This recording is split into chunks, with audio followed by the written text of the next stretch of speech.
Welcome back, everybody. Over the last year, we've seen so many states fight the federal government and exert state rights to try to free liberty back up for their residents.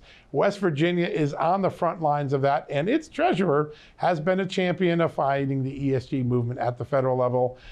He's creating an extraordinary record in that fight. He is Riley Moore. Treasurer Moore, great to have you on the show today. Thank you so much for having me on. It's amazing to see what's been going on in your state. West Virginia's passed major legislation to fight ESG. You yourself have been cutting off financial firms from state contracts to keep this kind of concept out of West Virginia. Tell us about the success you've been able to achieve.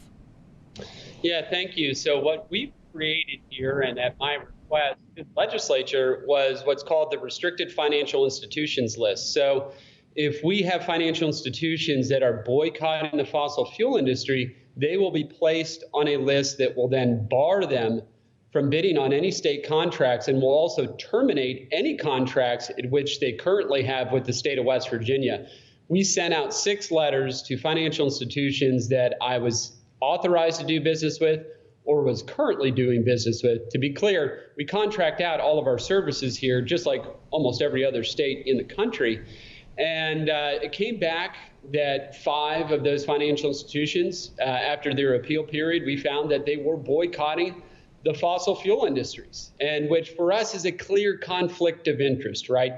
We generate a lot of money from the fossil fuel industries here in West Virginia, tax revenue specifically, but also jobs, income tax, things of that nature. And so there's a clear conflict of interest there for us to hand over dollars generated from those industries to a financial institution that's trying to diminish those funds at the exact same time. So it did not make sense for us to continue to do business with those firms. Now, one of them actually changed their policy. U.S. Bank changed their policy and rolled back their prohibition on lending to the fossil fuel industry. They had prohibition on pipeline construction and also lending to thermal coal, for instance.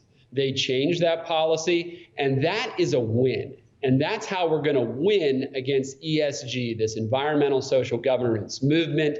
And look, I will tell you this, I might be the tip of the spear on this, but there is a whole army behind me that is going to be rolling out this exact same list and taking these exact same type of tactics. This is a national movement, and we're just going to keep fighting here from the little old state of West Virginia and fighting for our interests and our jobs and our economy. It is remarkable to see the impact. I mean, one company's buckled. Some of the other ones that you've put on the blacklist are pretty significant companies, Wells Fargo, JP Morgan. Talk a little bit about their reaction and what sort of pressure now they may be feeling because of the action that you took. Well, of course, they came back and said, no, we are not boycotting the fossil fuel industry, which I flatly reject that statement. Look, because perhaps they might do, for instance, maybe a little bit of work in the gas industry, or maybe they do a little bit of work in the oil industry, but they're still boycotting thermal coal, for instance.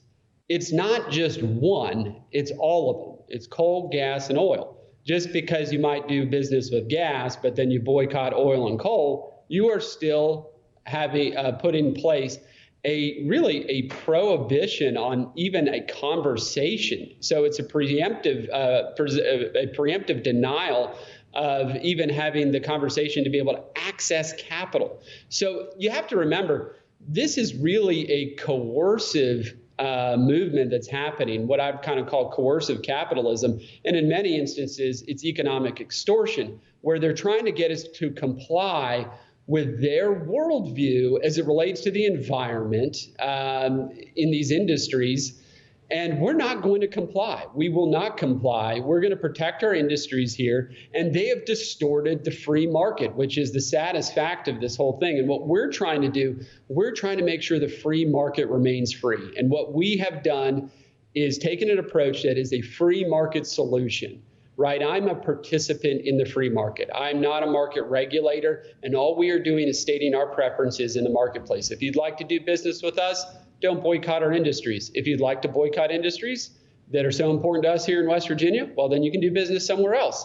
We're not coercing them whatsoever. They're trying to use our tax dollars and in many times also retirement dollars that you see happening in so many instances as it relates to asset managers like BlackRock, to push forward their socialist woke agenda. And we're not going to stand for it.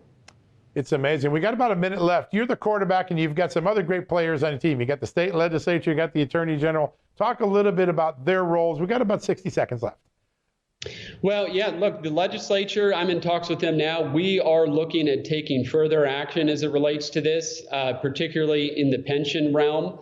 I think a great thing that's been talked about now in many states around the country is proxy voting, taking back our voice and our vote, right, not allowing firms like BlackRock to vote against our own interest and our beneficiaries' interest. And so we're going to continue to push this ball down the field until ultimately we win. And I do believe that we can win. And specifically, when we take back Congress, I think we're going to get a lot more help here on the federal level.